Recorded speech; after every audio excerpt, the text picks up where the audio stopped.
리더스 다이제스트에 운 좋은 사람이 되려면 행운을 부르는 습관을 기르라 하는 그런 내용의 글이 실린 적이 있습니다. 좋은 일이 있을 것을 기대하고 그것을 향하여 가는 삶이 있어야 그래야 좋은 일들을 만날 수가 있다는 것입니다. 로또 복권 100억에 당첨된다면 100억짜리 로또 복권에 당첨된다면 제일 먼저 무엇을 하겠느냐 질문을 던졌는데 제일 많은 대답이 이혼을 하겠다. 그 무슨 얘기입니까?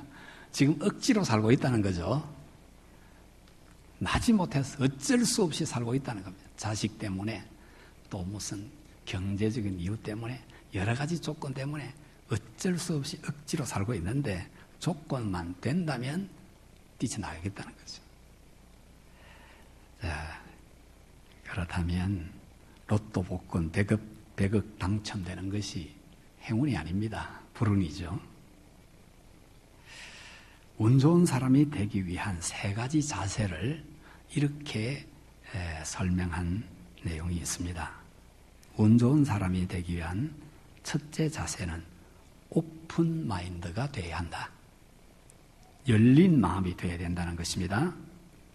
발상을 바꾸고 또 집착을 버리고 이렇게 환경과 여건 모든 것들을 그대로 받아들이는, 수용하는, 또 긍정하는 그런 열린 마음이 돼야 운 좋은 사람으로 살아갈 수 있다는 것이죠. 복된 인생이 될 수 있다는 것입니다. 안 된다, 못한다, 없다, 이런 사고방식을 가지면 절대로 복된 인생은 없다는 것이죠. 두 번째는 상승의 맛을 즐겨라. 그래야 운 좋은 사람, 복된 인생이 된다. 상승의 맛을 즐겨라. 어제보다 오늘 무엇인가 조금 나아진 게 있다면 그것을 극대화시켜서 즐기라는 것이죠. 안 좋아진 거 그건 그들도 보지도 말고 그건 덮어버리고 좋아진 것 있으면 그것을 극대화시켜가지고 즐기는 것입니다. 이렇게 하면 점점 안 좋은 것들은 거기에 묻혀버리고 좋은 것들이 커져서 운 좋은 사람, 복된 인생이 가능하다는 것이죠. 세 번째는 더 나은 미래를 기대하라. 소망을 가지라는 겁니다. 이렇게 행운을 끌고 다니는 복된 사람이 되려면 마음이 열려 있어야 되고 조금만 잘 때도 그것을 크게 감사하고 감격해야 되고 그리고 더 좋은 것도 계속 주실 줄 믿어야 된다는 거죠. 그런 마음으로 살아가게 되면 계속 복된 인생으로 열려지게 된다는 겁니다. 오늘 성경은 너희 구원을 이루라. 이 내용이, 이 말씀이 핵심 구절입니다. 너희 구원을 이루라. 이 말은 우리 그리스도인들은 반드시 구원지향적 인생 가치관으로 살아야 된다는 겁니다. 구원지향적 가치관으로. 그러면 내가 하루를 더 살았다. 어디에 가까워지는 겁니까? 영광스럽고 승리를 완성하는 주님 만날 그 날이 조금 더 가까워진 겁니다. 어제보다 오늘 더 가까워졌고 내일은 더 가까워질 것입니다. 완전한 승리와 완전한 영광에 들어가는 그 날이 더 가까워지는 겁니다. 이 구원을 이루는 이런 구원지향적 가치관으로 살면 날마다 그 날이 최고의 날이 되는 것입니다. 지금까지 내가 살아온 한평생 중에서 지금 이 순간이 천국에 제일 가까운 날이니까 이것을 바로 확신하고 이것을 믿음으로 받아들이고 이것을 내다보면서 사는 사람은 복된 인생이 되는 것이죠. 구원지향적 가치관. 그렇게 하기 위해서 오늘 성경에 이 몇 가지를 유의해라. 그 첫 번째가 하나님의 소원을 알아야 된다는 겁니다. 하나님의 소원. 하나님의 뜻을 먼저 헤아려야 복된 인생으로 갈 수 있다는 것이죠. 내 소원과 하나님의 뜻이 반대다. 그러면 한평생 발부둥 쳐봐야 아무 소용없습니다. 한평생 발부둥 치는 인생 살다가 끝냅니다. 하나님의 주시는 축복의 한계, 하나님이 주시는 축복의 방향을 알고 그 방향으로, 그 안에서 감사하면서 그 방향으로 집중하게 될 때 그 사람은 구원을 이루어가는 복된 인생이 될 수 있다는 것이죠. 하나님께서 오늘 성경 말씀은 하나님의 소원, 나를 이 땅에 살게 하실 때 나를 두고 가진 하나님의 소원이 있다는 겁니다. 여러분, 자식을 낳으면 자식에 대한 소원이 없습니까? 자식에 대한 부모의 소원이 있습니다. 그런데 자식이 부모의 소원은 아랑곳하지 않고 그냥 제 하고 싶은 대로 막 해야 된다. 그러면 효라고 하는 것은 생각지도 못합니다. 효를 하려고 하면 부모님의 소원 뜻을 먼저 알아야 돼요. 똑같습니다. 믿음 좋은 사람으로 하나님을 기쁘시게 하는 사람이 되려고 하면 나를 두신 하나님의 소원을 알아야 됩니다. 하나님께서 자기의 기쁘신 뜻을 따라 소원을 두고 행하신다고 말합니다. 그러면 그 소원의 가치는 얼마만한 것일까요? 하나님께서 온 천지 만물을 우리에게 펼쳐 보여주시면서 요새는 또 이 모든 영상 매체가 발달이 되어가지고 온 천지 구석구석까지 다 보여줍니다. 이렇게 하나님이 지으신 온 세계 만물 우주 다 보여주시면서 하시는 말씀, 나의 가치를 어떻게 하나님이 규정하십니까? 너 하나의 생명은 무엇보다? 온 천하보다 귀하다. 이게 하나님의 가치 평가입니다. 그리고 만물 그건 또 다 놔두고 하나님께서 가지신 딱 하나밖에 없는 아들 예수 그리스도보다도 네가 더 소중하다. 그래서 예수님을 포기하고 나를 선택해 주신 것입니다. 이만한 가치를 하나님이 인정합니다. 그렇다면 내 소원, 하나님께서 내게 두신 소원도 그만한 가치를 가진 소원이라는 겁니다. 그보다 더 큰 가치를 가진 소원이 있다는 것이죠. 그 소원을 이루기 위하여 하나님은 내 이름을 손바닥에 써놓고 따라다니신다는 거예요. 눈여겨보신다는 겁니다. 필요한 모든 은혜를 공급할 준비가 다 되어 있다는 것입니다. 너를 낳은 네 어미는 너를 잊을지라도 나는 절대로 너를 잊지 않는다고 하시면서 그렇게 값지게 나를 눈앞에 두고 소원을 가지고 행하고 계신다는 거죠. 이 하나님의 소원을 알고 그 방향으로 살아갈 때 복된 인생이 될 수밖에 없는 것입니다. 두 번째는요, 그렇게 구원을 이루어 가는데 두렵고 떨림으로 이루라는 것입니다.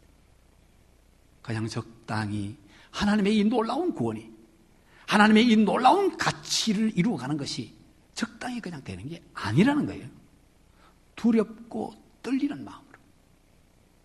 우리가 한 걸음 한 걸음 내디딜 때마다 두렵고 떨리는 마음으로, 예배 자리에서 예배 드릴 때에 이 자세로, 이 마음으로, 가정에 가서도 그런 마음으로 두렵고 떨리는 마음으로, 직장 생활을 하는데도 그렇게 두렵고 떨리는 마음으로 모든 일을 할 때 하나님의 소원을 하나씩 하나씩 이루어간다. 그것을 이루기 위하여 내가 어떻게 해야 될까? 두렵고 떨리는 마음으로 집중해야 된다는 거예요. 그렇게 하기 위해서 경건한 두렵고 떨리는 마음으로 하기 위해서 제일 먼저 해야 될 것이 원망과 시비가 없이 하라. 이스라엘 백성들이 출애굽했습니다. 우리나라가 일제 몇 년 억압받았습니까? 36년.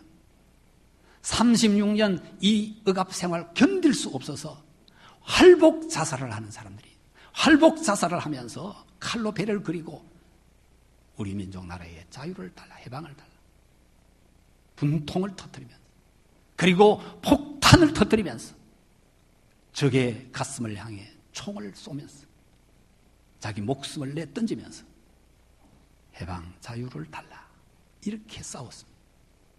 그런데 이스라엘 백성은 몇 년입니까? 430년. 우리 그거는 비교도 안 됩니다. 430년 동안 처참한 노예 생활을 했어요. 요셉을 모르는 왕들이 들어서면서 처참한 노예로 전락했습니다. 그게 430년 세월이에요. 그 430년이 지난 다음에 하나님께서 이스라엘 백성을 해방시켰습니다. 완전히 극적인 하나님의 역사로 해방됐습니다. 얼마나 감격했겠습니까? 심장이 터질 듯한 감격으로 나섰습니다. 그러면 그 감격 평생 가야죠. 적어도 가나안 들어갈 때까지는 가야죠. 그런데 있었느냐?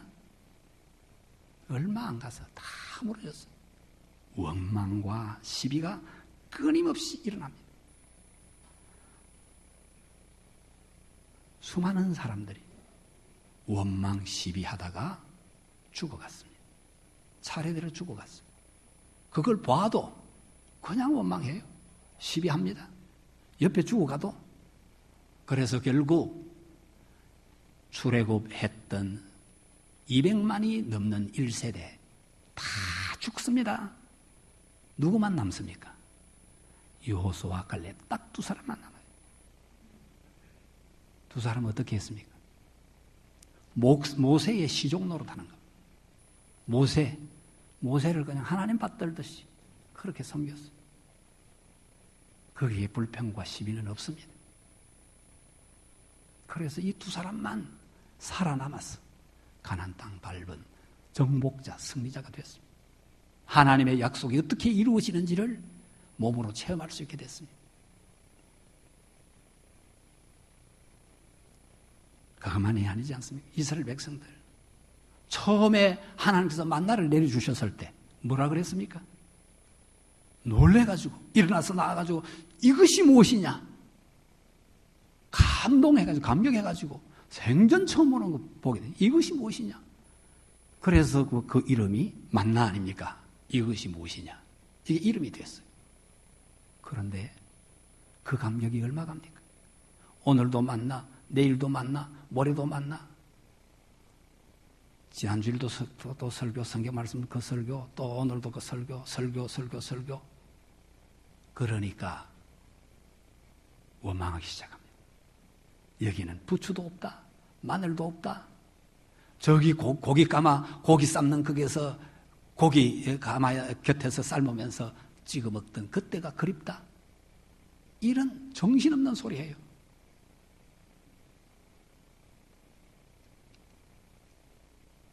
그러면서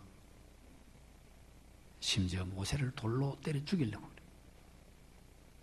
이 원망죄로 다 죽었습니다. 결국 그 원망이 누구를 원망하는 겁니까? 하나님을 원망하는 것입니다. 그래서 이스라엘 백성들이 광야에서 다 죽고 약속했던 하나님의 약속은 있었지만 그 약속을 자기 것으로 누려보지 못하고 끝냅니다. 성경 속에 수많은 하나님의 약속들이 있습니다. 두렵고 떨리는 마음으로 구원을 이루어가므로 약속을 내 것으로 다 경험하게 될 수 있기를 축복합니다. 하나님 말씀 속에 있는 약속이 다 내 것으로 이루어지는 것을 눈으로 보고 손으로 만지고 그렇게 삶으로 경험할 수 있길 바랍니다. 이건 다 이루어지는 것 아닙니까? 세 번째는 구원을 이루어 가려고 하면 복종하면서 기뻐하라는 거예요. 미래를 더 나은 세대로 바꾸려고 하면, 미래를 더 나은 미래로 세대로 바꾸어내려고 하면 적응과 도전이 있어야 된다는 거예요. 적응과 도전. 이게 아주 중요한 태도라는 것입니다. 어떤 환경의 변화에도 잘 적응하고 어려움에 도전하는 태도.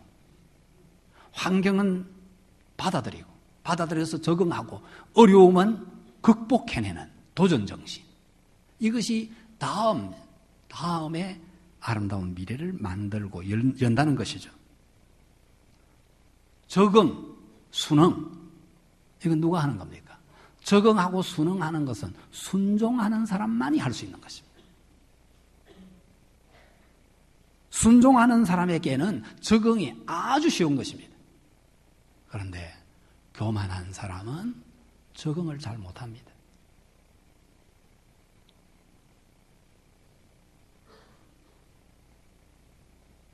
그래서 세대 간의 격차가 막 벌어지게 돼요. 적응을 잘 못해가지고 세대 간의 갈등이 점점 심해지는 거예요. 교회 안에 찬송하는 것만 해도 그렇지 않습니까? 우리 교회는 상당히 앞서가는 교회입니다. 그런 부분에서. 지금도 교회들이 여기에 있는 이 찬송가에 있는 것만이 찬송이라고 고집을 하면서 이것만 불러야 된다고 계속 주장을 합니다. 이게 얼마나 편협된 생각인지 모릅니다. 이 찬송가에는 힘, 성부, 성자, 성령, 삼위일체 하나님을 찬양하는 힘에 해당되는 것은 한 50곡밖에 안 됩니다. 오직 성부, 성자, 성령을 찬양하는 것은 50곡밖에 안 돼요. 나머지는 전부 가스펠송입니다. 죄짐 맡은 우리 구주 어찌 좋은 친구인지, 이거 자기 신앙 고백이에요. 자기 신앙 고백하는 거, 이거는 가스펠송이에요. 하늘 가는 밝은 길이 내 앞에 있으니 이 가스펠송이에요. 저 높은 곳을 향하여 날마다 나아갑니다. 이런 것은 전부 다 신앙 고백을 내놓은 것이기 때문에 그게 전부 다 가스펠송입니다. 거기 작사, 작곡 시기를 보면 전부 다 1700몇 년, 1800몇 년 이렇게 되어 있습니다. 이거는 17세기, 18세기, 19세기 복음송이라는 뜻입니다. 그러면 17, 18, 19세기 복음송은 되고 20세기, 21세기 복음송은 안 된다. 이 말이 되겠습니까? 그 말이 안 돼요. 그런데 막 이걸 고집하는 사람이 있습니다. 이것은 적응이 잘 안 된다는 뜻이죠. 교만하면 적응이 잘 안 됩니다. 순종하는 사람은 어떤 환경에 와도 적응합니다.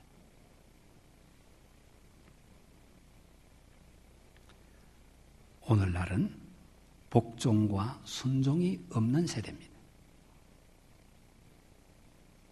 자식들이 우상이 되어 있기 때문에, 자식을 많이 낳지 않으려고 하기 때문에, 오늘 셋을 한 가정에 이게 검을 주려고 갔다는데, 셋 낳으면 많이 낳았다. 옛날에는 셋은 어림도 없습니다. 10명, 11명, 12명 이래 되는데 어디 3명이 뭐라고? 어림없어요. 그런데 오늘날은 3명 낳아도 이거 금을 준다니까, 선물로. 이런 세대가 되었습니다. 그래서 어떻게 되느냐? 복종과 순종을 모르는 세대를 만들어내고 있는 겁니다. 학교에서 선생님한테 고분고분 순종합니까? 심지어 스마트폰 꺼내가지고 선생님 돈 많아요? 하고 이제 찍겠다고. 이런 세대, 복종과 순종을 모르는 세대. 이 세대에 정말 오늘 말씀은 중요한 말씀입니다. 옛날에 비해서 오늘 대한민국 국민들이 행복합니까? 행복지수가 방글라데시보다도 저 밑에 있는데, 옛날에 우리가 어떻게 살았나? 파리로 이제 일제 치하에서 모든 거 공출로 다 거두고 가버리고, 심지어 녹그릇 그 쇠붙이 종류 다 거두고, 교회 종까지 다 빼가고, 무기 만든다고 다 가져가고, 공출 다 받아가 버려서 풀뿌리 나무 껍질로, 촉은 목피로 연명을 하는 그런 세월이 계속되어 왔습니다. 이제 오늘날 같이 이렇게 풍요롭게 사는 지가 얼마 됐습니까? 제가 많이는 안 다녀봐도 밖에 나가보니까 우리나라처럼 도로가 잘 돼 있는 나라가 없고, 우리나라처럼 전기를 화려하게 환하게 밝히고 사는 나라가 없어요. 우리나라처럼 백화점에만 가보면 물건이 그렇게도 많은 나라가 없습니다. 그런데 행복하느냐? 만족하느냐? 온갖 원망, 불평, 시비가 계속 일어나고 있습니다. 특히 정치권. 복종을 못 배웠기 때문에 갈수록 더 심해질 겁니다. 그러면 어떻게 될까요? 망합니다. 망하는 것만 남아있는 거예요.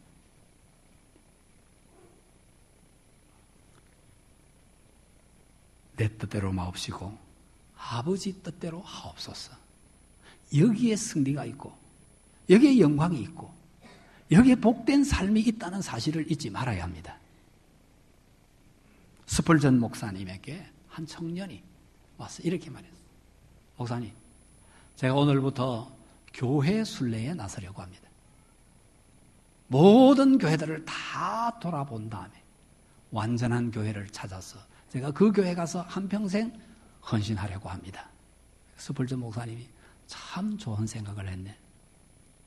그렇게 교회를 순례해서 완전한 교회를 찾거들라. 내게도 알려주게. 나도 그 교회 가서 봉사하고 싶네. 그러나 자네는 그 교회에 가지 말게. 왜냐하면 자네가 가면 그 교회는 나쁜 교회가 될 테니까. 여러분, 완전한 교회가 있습니까? 지상교회는 전투교회입니다. 완전한 승리, 완전함을 향하여 끊임없이 싸우고 나가는 전투교회입니다. 아직까지 완전하게 될 때까지는 까마득히 멀었습니다. 그래서 불완전한 것 투성입니다. 그래서 끊임없이 싸워야 되는 것입니다. 영적 싸움을 계속 싸워가야 되는 것이 지상교회입니다.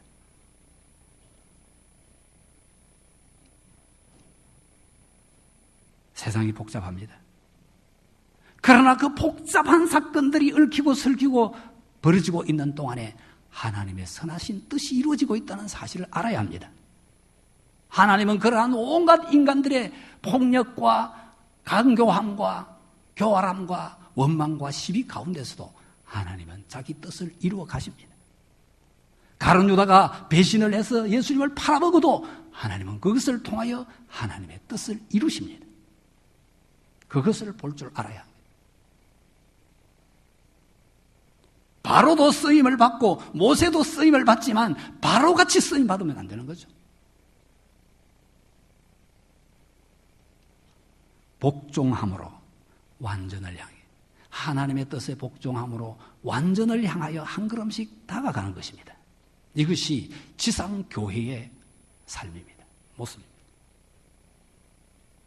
주신 은혜에 감사하면서 기쁨으로 하나님의 소원을 이루어가는 우리 성도들 될 수 있기를 축복합니다.